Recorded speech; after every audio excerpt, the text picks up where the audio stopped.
Inscryption is one of the most unique and captivating video game experiences to grace the medium.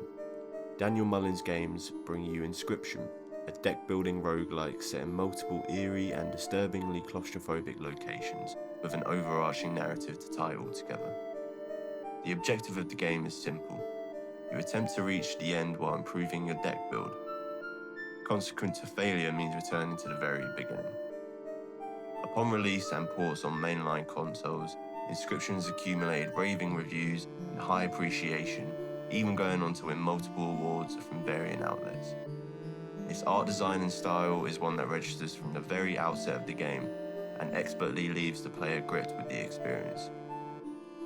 Inside this video consists of the exploration of some of those strongest components of why this game is so highly regarded and how it has certified itself as an instant cult classic.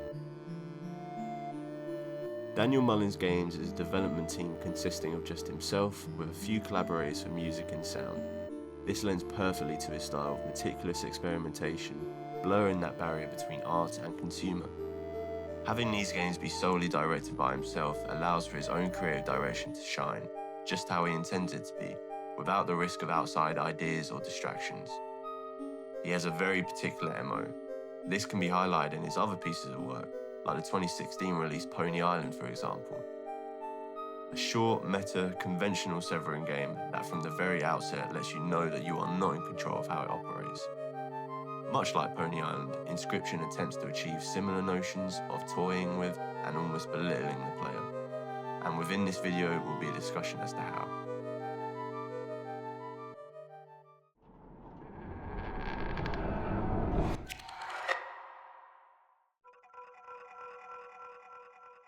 The current landscape of gaming seems to be slipping into a pattern of recycling mechanics and never-ending franchises. Then, every so often, a new game appears that breaks the cycle, one that laughs in the very face of conventionality. That one game in this instance is Inscryption. Inscryption is a game that is completely out of your control, delivering a certain kind of experience that has been meticulously prepared for the player. Throughout the journey, you come to realise that you are at the game's mercy, and whatever decisions you ultimately make are at the will of the game. This is evident in not only the fact that you are trapped in a mysteriously creepy cabin, forced to play the game, but through multiple scenarios in which the game toys with you, either organically or with intentional jest from its villains. You may even be able to make an argument that Inscryption is an anti-roguelike. Roguelikes usually instill a feeling of expectancy and preemptively planning for the challenges ahead, but Inscryption turns the genre upside down and removes that feeling. This also helps in achieving that authentic horror aspect.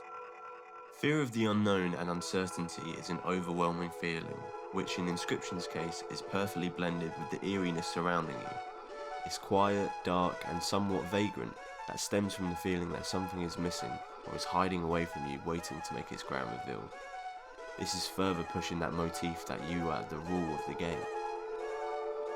Information and any grasp of what is taking place is slowly drip-fed to you, which contributes even more to that helplessness that you typically find in horror. Each stage of the board strongly carries the same tone in its identity. Everything just breathes creepiness, from the strangers having an obsessive hunger with your cards, to the mycologist sharing one head and a personal obligation to combine duplicate cards in your deck. Brief conversations that are had with your cards are wrapped in ambiguity about the antagonist's evil ways or forming some kind of coup against him. This is one of very few comforting moments where you strangely feel that you have friends and the support that comes with that in a very isolated gaming experience. The art style is very effective in achieving the tone, seemingly low budget either by choice or production being limited resourcefully, but regardless was perfectly designed to create the unsettling atmosphere. The dank, sort of murky theme is reminiscent of analog horror, a subgenre that typically involves the usage of discovered horrific footage examined.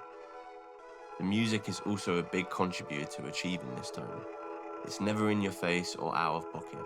The very slow, almost out of time acoustic guitar fits your surroundings perfectly and is encompassing of the task ahead.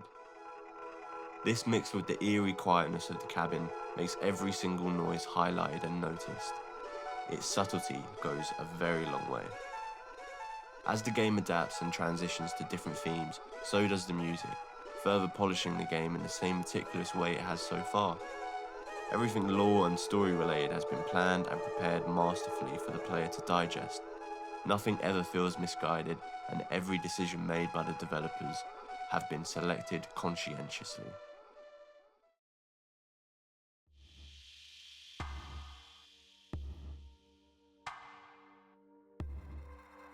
From the outset of the game, the player is dropped into this seemingly never-ending challenge without any organic motivation handed to you.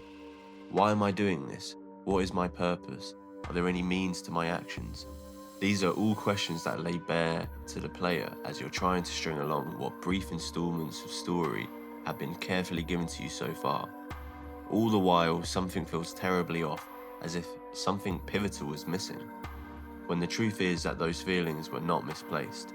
The game's intention is for it to start off ambiguous, then once reaching the midpoint of the game, the narrative starts to slowly reveal itself to you. You discover that you, the player, are actually Luke Carter playing the game. Luke Carter being a card-collecting video creator who stumbles upon Inscryption card packs from when it was only ever just a card trading game. Inside one of these packs that was mysteriously opened and resealed were coordinates leading Luke to a dig spot. Luke then discovers a strange floppy disk that contains a digital video game version of Inscryption. Luke, being the content creator that he is always filming himself through these adventures, once again making that link back to analog horror. Effective tools like unsteady, low-budget cameras, unsettling pauses, and a fear of powerlessness are all utilised here. From here, you and Luke digest the game at the same time, and you begin to see how this experience starts to affect Luke in-game and in real life. Much like Luke, you two are very confused by what you have experienced from the game thus far, but are completely engaged to see where this goes. The connection to Luke heightens the creepiness, not only through the relatability, but just makes the game seem all the more authentic. All the surreal things happening to Luke Carter in the game are coexisting with your own actions, leaving a feeling of, God, is the same thing happening to me?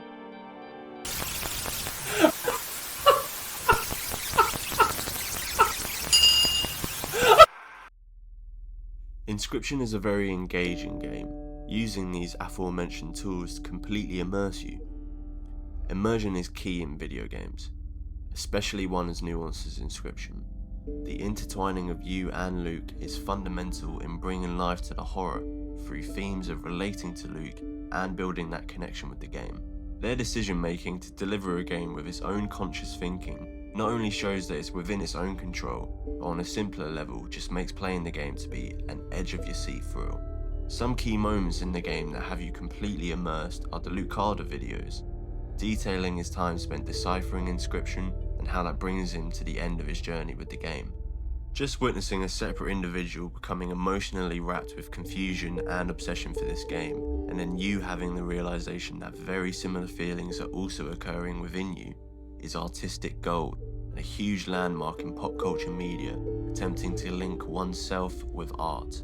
Daniel Mullen's inclusion of analog horror themes in Inscryption was an effective direction. Making the cabin look very drab, grainy, and hard to make out are all analog conventions that seemingly fit so well for the tone of this story. This usage of analog horror is an elevated one in comparison to your typical projects. Not only are analog scary enough, but you're now fully immersed with Luke Carter, so you're not just unnerved by how the game is affecting him, but you're just also digesting it through yourself, through playing the game the same way Luke is. Inscryption isn't just scary for the sake of being scary, it is frightening with its authenticity to the extent that the question, could this actually be happening to me, makes for a seemingly plausible notion.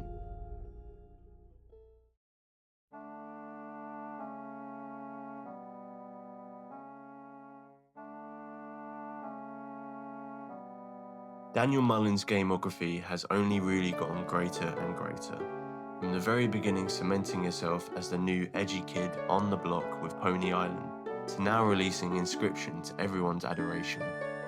Inscryption being a roguelike isn't the primary focus of this video, rather it's the creative steps they take that enriches the experience to a groundbreaking level. Mind-blowing innovation that really pushes the boundaries of this genre and your experience with it. Without the avant-garde, reading between the lines analysis, a game like this would still be great in execution. It's fun, addictive, and truly unique in player-determining creativity with the complex hands that a run can be built around. However, the aim for this was to highlight some of those immersive behind face value themes that really elevate Inscryption from just another roguelike into one of the most unique experiences that you can be fortunate enough to encounter. With Daniel Mullins Games returning to Pony Island next with a sequel, I know I speak on behalf of many others when I say that rest assured, it will have us guessing.